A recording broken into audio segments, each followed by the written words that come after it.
안녕하세요 여러분, 이관입니다. 오늘은 1일 1곡 주제는 국가경찰하고 자치경찰의 장단점을 비교해 볼 거예요. 근데 그 전에 지난번 시간에 배웠던 그 두 문자 한번 복습하도록 하겠습니다. 첫 번째, 우리가 삼행시 하나 했었죠. 두 문자 삼행시 하나 있고요. 그 다음에 독보협을 하나 했어요. 독보협. 그 다음에 시건방진 하나 있습니다. 그랬죠? 그리고 또 뭐 했죠? 담당평상 했었고, 그 다음에 질질봉 하나 있었고, 한국자. 요번에 아예 외워버리세요. 이렇게 했는데, 일단 삼행시는 삼권 분립에 따라서 행정경찰과 사법경찰로 나뉜다. 삼행시. 그리고 독보협은 업무의 독자성, 업무를 자기 혼자 할 수 있는 게 있느냐, 아니면 다른 행정 업무를 하다 보니까 경찰 업무를 하게 되느냐에 따라서 구분했어요. 그래서 보안경찰과 협의의 행정경찰 이렇게 나눈다고 했고요. 시건방지는 시점에 따라서 예방경찰과 진압경찰. 그래서 앞으로의 것들을 예방하느냐 아니면 과거의 것을 진압하느냐, 이런 말로 해서 시건방진 저희가 두 문자 외웠고요. 그리고 이제 시자가 요게 밑에가 헷갈리지 마시라고 주의 말씀을 드렸어요. 요거는 담당평상, 담당 기관에 따라서 평상시 경찰은 우리 보통 경찰기관이 하는 거고, 비상경찰은 이제 계엄을 선포했을 때 군대가 경찰 활동을 하는 거고요. 질질봉, 이거 원래 제가 질질사로 했었거든요. 왜냐면 제 어머니가 키우는 강아지가 우주인데 저만 보면 막 우주를 막 질질 싸요. 근데 그게 좀 약간 저렴하게 느껴져서 질질봉이라고 졌습니다. 그래서 이거는 업무의 질과 내용에 따라서 질서경찰, 그러니까 강제력을 행사하는 것과 봉사경찰, 강제력을 행사하지 않는 것, 이렇게 말씀을 드렸고요. 한국자, 권한과 책임에 따라서 국가경찰과 자치경찰로 구분이 됩니다. 그래서 오늘은 여기 이어지는 부분이죠. 국가경찰과 자치경찰에 대한 비교를 한번 해볼 거예요. 일단은 국가경찰의 장단점과 자치경찰의 장단점이 나옵니다. 요게 문제가 나오면은 상호 크로스로 서로 체크해서 나올 수가 있죠. 그래서 이거는 여러분이 한눈에 표로 이해를 하시고요. 국가경찰의 장점이 있을 텐데, 국가경찰의 장점에서 약간 부족하다 하는 부분을 자치경찰의 장점으로 채우고요. 국가경찰의 장점은 곧 자치경찰의 단점이 됩니다. 그리고 자치경찰의 장점은 곧 국가경찰의 단점이 됩니다. 이런 걸 여러분이 한번 외우실 때 그냥 외우지 마시고 그걸 크로스로 연관시켜서 외우시면 이해가 대단히 쉬워요. 일단은 국가경찰부터 한번 볼게요. 국가경찰의 뭐부터 보냐면 장점부터 한번 보겠습니다. 장점부터. 일단은 국가경찰은 제일 중요한 게 일원화가 되어 있어요. 일원화. 뭐가 일원화되어 있냐면 지휘 체계가 일원화되어 있습니다. 그래서 대단히 업무가 능률성이고 있고, 그죠? 기동성이 강화돼요. 예를 들어서 우리가 울산에서 우리 현대중공업 사태 많이 있었잖아요. 거기서 어떤 대규모 어떤 파업이 일어나가지고 공권력을 투입을 해야 돼. 근데 울산에 있는 어떤 기동 부대만 갖고는 진압이 안 돼요. 그러다 보니까 국가경찰에서는 각 시도에 있는 기동대를 투입을 해서 할 수 있잖아요. 그죠? 그러다 보니까 지휘체가 충분히 갖춰져 있기 때문에 그런 대규모 병력을 우리가 움직일 수 있게 되는 겁니다.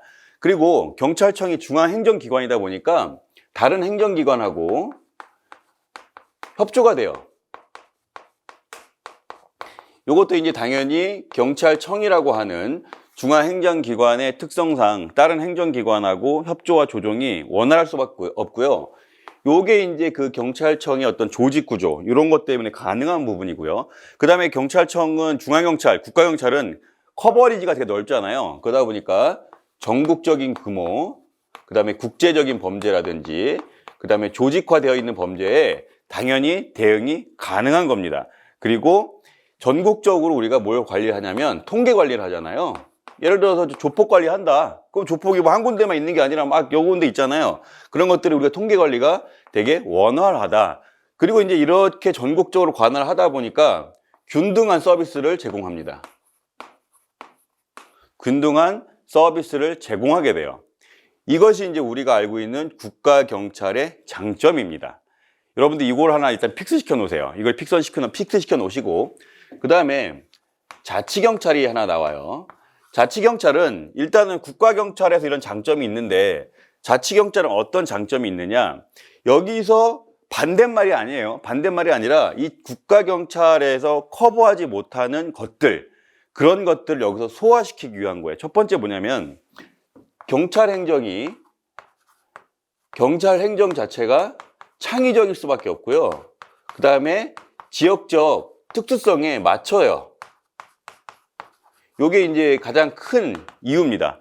지방에 있는 적합한 각각의 여건에 맞게끔 시도 어떤 뭐 특별시나 광역시도 있을 수 있고 아니면 군단위도 있을 수 있잖아요. 뭐 지역 자체가 농어촌 지역, 도시, 상업지구, 공업지구, 아니면 외국인 밀집 지역, 아니면은 뭐 여러 가지의 종류들이 각 지역마다 특색이 있는데 거기에 맞게끔 경찰 행정할 수 있다는 게 자치경찰제의 가장 중요한 부분입니다. 두 번째가 뭐냐면 이렇게 하다 보니까 조직 자체가 독자적이에요.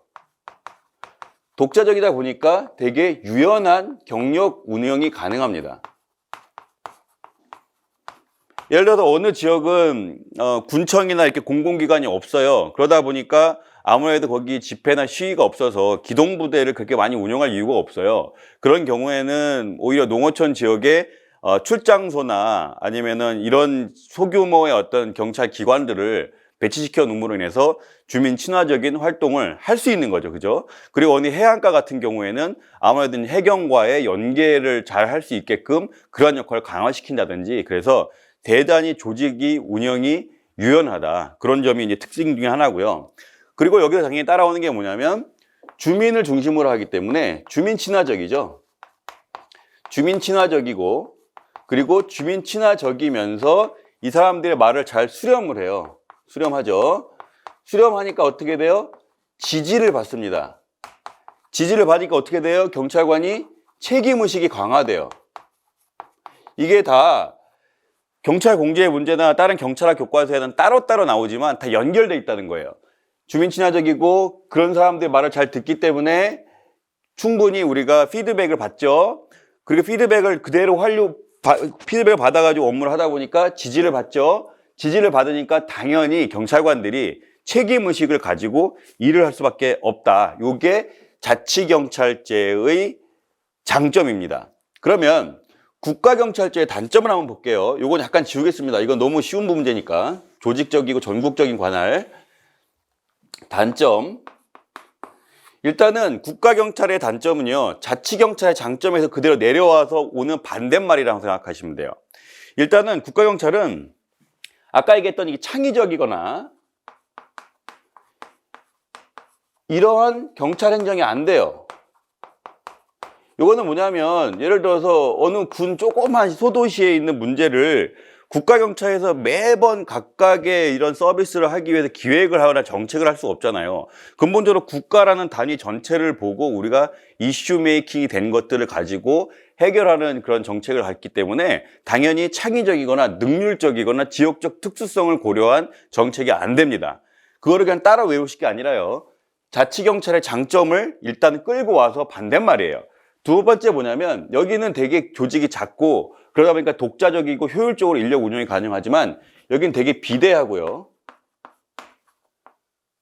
비대하고 이러다 보니까 어떻게 돼요? 계층이 많죠. 계층이 많으니까 어떻게 돼요? 관료화가 됩니다.